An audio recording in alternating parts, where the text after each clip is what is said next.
Roberto Alpino sa che cosa significa la Giornata Nazionale degli Alpini e so che anche lui vorrebbe stare all'inizio ufficiale in una delle sedi, in qualche sacrario militare, che venga con me in grappa e che sconvochi il Consiglio, anche se penso che oramai il tempo sia superato.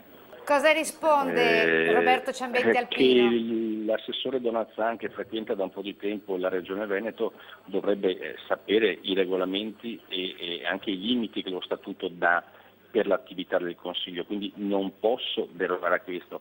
Questo è il botta e risposta a distanza tra Elena Donazzan, assessore regionale, e Roberto Ciambetti, presidente del Consiglio regionale.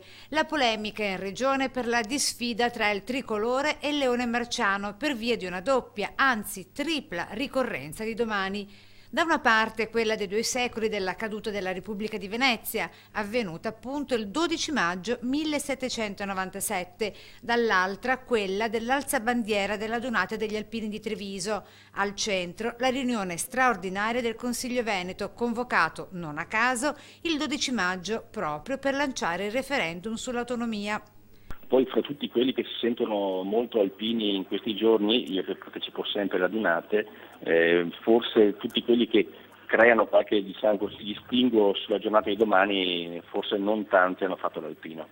L'autonomia del Veneto con l'unità della nazione si possono conciliare, controbatte secco Ciambetti, concludendo ogni sorta di diatriba. Io a Treviso ci vado sabato sera e domenica tutta la giornata naturalmente.